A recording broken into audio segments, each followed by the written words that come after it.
Hello. Just as before, I wanted to provide you with a brief tutorial to help you feel more confident going into your writing task that is the culmination of the work that you did by examining New Deal programs and deciding whether or not the programs and government intervention programs in general help to make America the land of opportunity. You have completed the presentation, you've completed your research, and now you're going to take the last step. This step, though, is different than the last writing piece that you did. So this tutorial is simply just a conversation that I'm going to talk you through the directions. These are the directions that you'll receive for the writing task.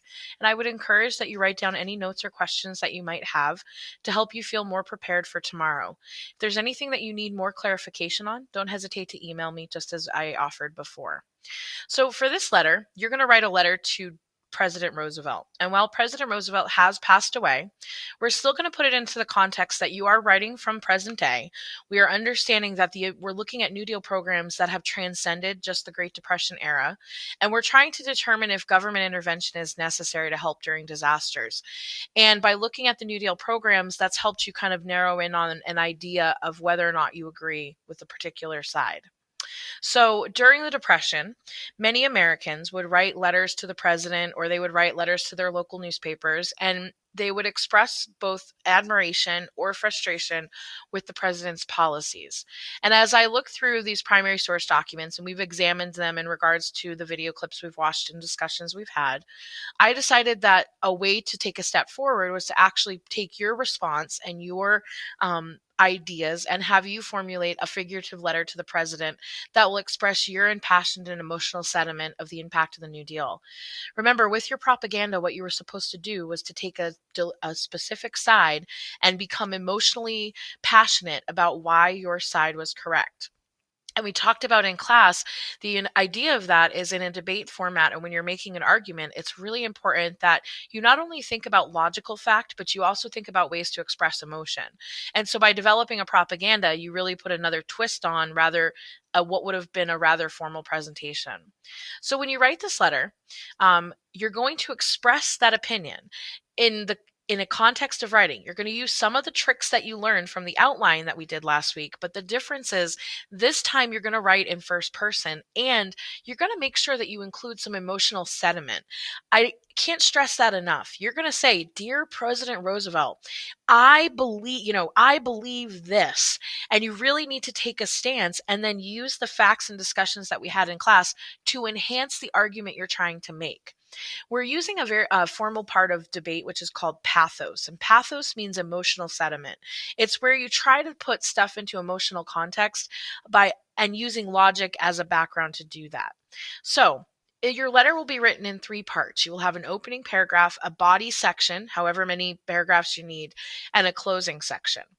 The opening is really just kind of an introduction to your opinion. You're going to remind, in the letter it sounds a little strange, but as a history teacher we need to make sure we clarify the purpose of the New Deal. So you're going to reflect on your opinion about what you think about government intervention. And in this case, we've been looking at the New Deal, but you can think about government intervention overall. Do you think the federal government has to intervene during disasters to make America the land of opportunity? And that's really our focus has been. Now, we've put it into context with New Deal and the Depression, but you can apply this question in present day in any context that you need to. And so, my opinion is that government intervention is necessary because, and then you'll go from there. You do need to make sure that within the letter you reflect on the essential question. So you do need to think about addressing what is New Deal and depression, and then you can expand and think about when we've talked about what does a disaster entail and how can government intervention help to solve disasters, or how can they actually make the situation worse. And that's really up to you. Or in this case, if we're really going to put it in the context of the question, how did it provide Americans more opportunities, or did it actually make America less the land of opportunity because of things that it did? So just consider that in your opening. These are the steps that I'm asking you to provide. How you twist it into your own words is really up to you. But I can't stress enough. You really need to make sure you find a mix of fact and emotion. And that ability to talk in first person, I think, will help a lot of you find greater success. All right, so the body of your letter, the body of your piece. You were split up into groups based on what side you took during the propaganda, and you met with other New Deal supporters who thought that the New Deal programs helped to make America the land of opportunity, or you met with individuals who thought that it took away opportunities. And during that mini group discussion, your job was to take notes from each other, to talk about what specs you looked at, what claims were being made. And I asked you to take notes, and your job is to actually discuss those specific notes within this body paragraph. So yes, you will look at your own program, but you'll also examine the other programs for the people that actually supported your frustrations.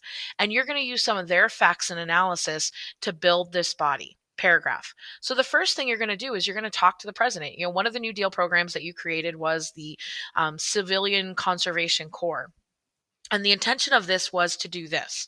I believe that it actually helped to make America the land of opportunity because, or this did not make America the land of opportunity. Instead, it took away people's right, and that's where we're going to see the mix of kind of opinion and fact.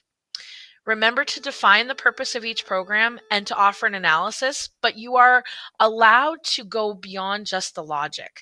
Yes, you're using factual information, but you can actually exhibit emotion as well. You can talk about your opinion. This is unfair to me because as a taxpayer in present day, I am now paying an enormous debt because of the law, this particular program that was put into place. Or this program really helped to put into place the fact that banks are now protected. So when I put my money in a bank, I feel safe. So in this parenthesis section here, what I'm asking you to do is take it a step beyond just the analysis that was developed by the group and actually give me your opinion. How do you think it's transferable to your own life experience and your own thoughts and emotions? That's what you're allowed to do in a letter that you don't do normally in a formal thesis writing piece. And then finally, your closing of the letter should be an emotional statement that clearly articulates why you believe what you do about the New Deal. There is no rhyme or reason to how I can explain to you how to do this other than go beyond paper. It's not going to be in your notes. Excuse me, it's not going to be something that you can pull from a classmate. This is your gut feeling about why you took this side. You clearly believed this particular opinion, and now you need to close up why you think that. Government intervention programs help in disasters and make America the land of opportunity because why? And remember, when I say emotional, you're trying to get an emotional reaction from the reader. And in this case, the reader will be me. Figuratively, it would be the president.